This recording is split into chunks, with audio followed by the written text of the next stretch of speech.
This is Ag Matters PM from the Iowa Agribusiness Radio Network, brought to you by the Iowa Soybean Association, your daily recap of the information that affects Iowa's farmers, producers, and consumers, right here in the heart of the heartland.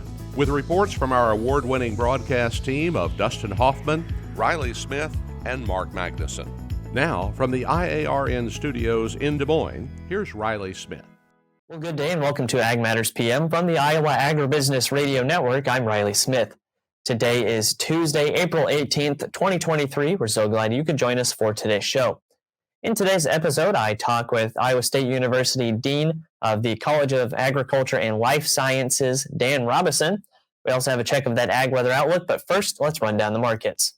It's time now for the Ag Matters PM Closing Market Summary, your source for market analysis and settlement prices from the day's trade in Chicago, courtesy of the folks at agmarket.net. At the end of another trading day in the ag marketplace, for a bit of analysis, we go to Jacob Burks of agmarket.net. First off, Jacob, what's been going on in the grains today? Today looked like a little bit of unwinding of some spreads. It felt like a day that the market just traded around. We were kind of on both sides of the trade most of the day. The beans stayed strong most of the day. You saw some of these bull spreads still unwinding, though, meaning our front months are 3 to 4 cents lower than some of these back months. But your KC wheat versus your Chicago wheat, that spread unwound where KC's been outrunning the Chicago wheat so much over the last couple of months, and that's kind of backed off to where Kansas City wheat was actually down a dime today, where Chicago was up a penny. So really almost kind of a ho-hum day with the December corn trading above 570 up against some of these 50-day moving averages up 4 cents on the day. So from a corn side of it and bean side of it, new crop, I felt like this was a good solid day for the producers. Right, and we know that, of course, those markets will be getting a little more excitement soon when we get really into planting season. So far, we know that there's been a little bit of planting going on, especially Illinois. What's the picture looking like for this planting season market-wise so far? Well, I don't know if I trust the numbers that came out on Monday, mainly because you couldn't see what was planted around here because of 8 inches of snow in our area. So, it was kind of and if you called somebody and asked them, they probably didn't want to tell you that they had planted. But I think that the markets will get more exciting as planters start rolling. It might not be the way we want them to. But the markets may even get more excited because we should be planting here in the next couple of weeks if it stays wet and cold. So there's a lot of excitement left in this marketplace. The acreage numbers of 92 million and 87. I mean, with as much wheat as we have planned out there, there's a lot that will change between the next couple of months. So excitement will come. It'll build. It'll go away. And it'll keep, doing what markets do and sometimes making us a little bit stir crazy. Well, and then globally as well, we've seen some countries say that they're not going to be importing grain from Ukraine anymore. I think it's a little bit of a stand there, a little bit of standoff perhaps. Do we think that more countries could adopt that? And what's the picture looking like there? My prediction on this is that fear will go away. And one thing I think we saw Poland today came in with an agreement with Ukraine as a pass-through area.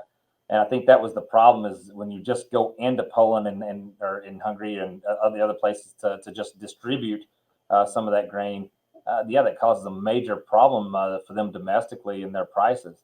But if you allow them to export grain through your country and there's no competition, so I think that's something that they'll have to work out in a little more details.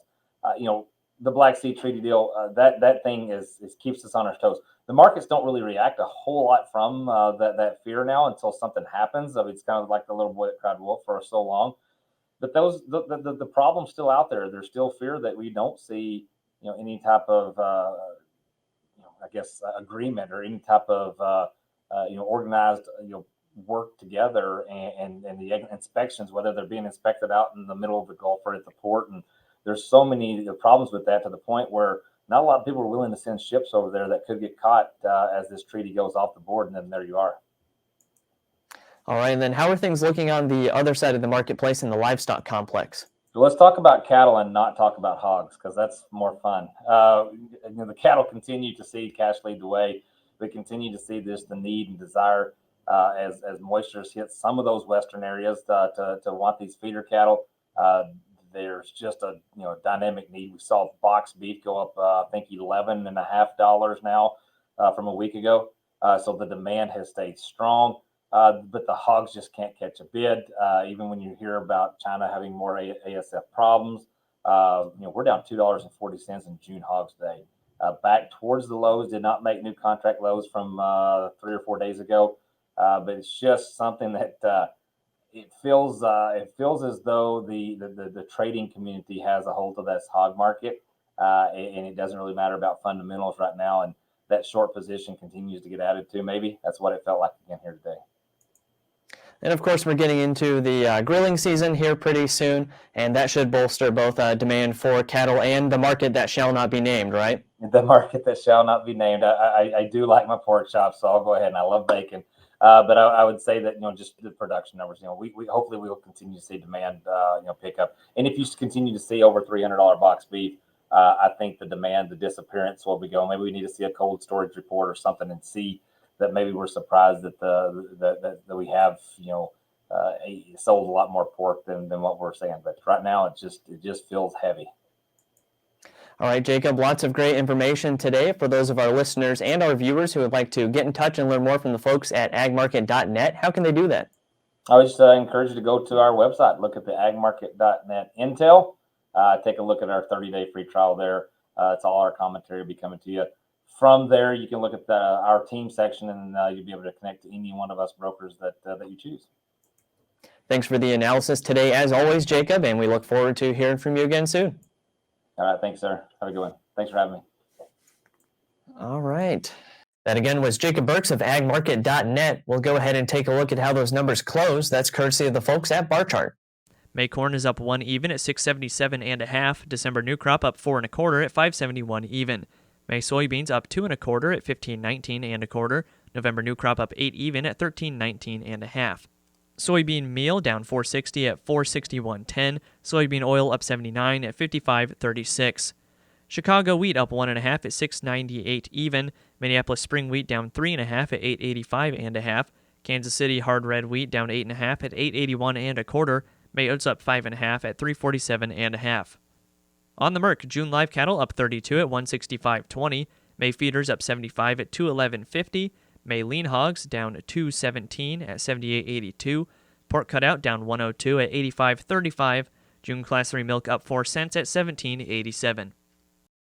And that's been a check of the markets here on Ag Matters PM. We're going to go ahead and take a quick break to hear from our sponsor, the Iowa Soybean Association and the Soy Checkoff. When we come back, I talk with ISU Cal's Dean, Dan Robison. This is Ag Matters PM. Iowa Soybean Association is driven to deliver for Iowa's 40,000 soybean farmers. We're proud to provide objective agronomic research, a helping hand with soil and water stewardship, and timely industry news powered by the Soybean Checkoff. Learn more at iasoybeans.com. Welcome back to Ag Matters PM on the Iowa Agribusiness Radio Network. I'm Riley Smith. At last month's celebration of Ag Dinner, I had the chance to catch up with ISU Cal's Dean Dan Robison. He had some announcements on some exciting things going on in the Ag department. Well, we are here with Iowa State University's Dean of the College of Agricultural Sciences, Daniel Robison, just to talk about, well, why we're here, the celebration of agriculture. Just tell us a little bit of why it's important that we celebrate agriculture. Thanks, Riley, so much. This is a great happy day here in Iowa, here in Cedar Rapids, to celebrate agriculture. Cedar Rapids, of course, is one of the centers of the universe with respect to agriculture. The grain trucks that come in here every day, the processing that gets done, the landscapes all around Iowa that support the industry here, and the young people here that come to us in the College of Ag and Life Sciences to study in 25 different fields of agricultural sciences and management and technology. These are the thinkers and doers of the next centuries, and we want to do a good job with them. Right, and you're in such a unique position as the Dean of Cal's that you get to see these young minds come in and then develop into, tomorrow's leaders. Mm-hmm. Tell us just what that's like. Oh, it's great, right? Young people bring fresh eyes and new ideas. They help to stir up old minds to think more creatively. And so as much as we teach our students and help them be lifelong learners, they instruct and teach our faculty and our staff about new ways of thinking and new ways of seeing the world. We do this together. It's a collaborative institution. Iowa State is all about excellence and all about innovation. And what we try to do is instill in the mind of all of our students the capacity to be an innovative thinker, to be entrepreneurial in how they think, and to imagine the future as a better, brighter place where we take what's so good and so excellent here in Iowa and we increase it, make it all the better, and we spread it around the world. And we do that because food and agriculture are important everywhere. Well, and of course, Iowa State University being one of, if not the top ag program in the country, has that pedigree to bring in those best minds who want to learn there and further their education. Just a great thing to see, honestly. Yeah, you bet. We're so proud of what we do. This is a university of great excellence. President Wendy Winterstein and Provost John Wickard are phenomenal leaders. And every day we're pursuing excellence, trying to add value to what we already do, to expand our research enterprise, to expand our extension and outreach enterprise, and to bring in new students, teach them well, and have them invent the future for us. So what we do is we think is really, really important. It's fundamental to the state of Iowa, and as a land-grant institution, that is our mission, to serve the people in the landscapes of Iowa. And we're globally relevant because Iowa agriculture is globally relevant and globally important. So we try to hit on all cylinders every day on all those things. Well, in Iowa State, having those research farms is such a boon as well, because now students can get those hands-on experiences, and really, of course, what's more hands-on than agriculture? Yeah, you bet. So facilities and being out in the field are tremendously important to us in our laboratories, in our greenhouses, and out on our farms. We have farms all around the state and certainly all around Ames. We're really excited this fall. We're looking forward to the ribbon cutting for the new Iowa State University Kent Feed Mill and Grain Science Complex. This is going to be the state-of-the-art, one-of-a-kind opportunity to study feed milling and grain science and grain storage. Recently we opened a new Stanley Balloon turkey teaching research facility and the Hamilton Poultry Research and Teaching Facility. We've got new ideas for digital agriculture and precision agriculture, precision conservation, and all the things that go along with that. So it's a bright, exciting time to be in agriculture and life sciences, and we're trying to serve the industry and the communities that depend on agriculture from A to Z, all the way across. All right, of course, lots of things to look forward to with the College of Agriculture and Life Sciences. Is there anything else that you would want potential students who are listening right now to know and think about? Yeah, first off, for potential students, come be with us, right? In fact, this evening I have the unique opportunity to announce a whole series of new scholarships for the Cedar Rapids region, provided by a particular gift from the Leonard Dolezal estate. And we have over $1.5 million every year to offer to students from this region, from 4 specific counties, that will want to enroll in one of our 25 different majors as an undergraduate student in the college. We've got an expanding graduate program. We do $60 to $70 million of research every year. And there's just opportunity after opportunity for students to come and be part of what we do. And through our extension service to reach out to us and find out what we do and what we need to be doing on behalf of the state. There's just so much going on. We're so happy about it.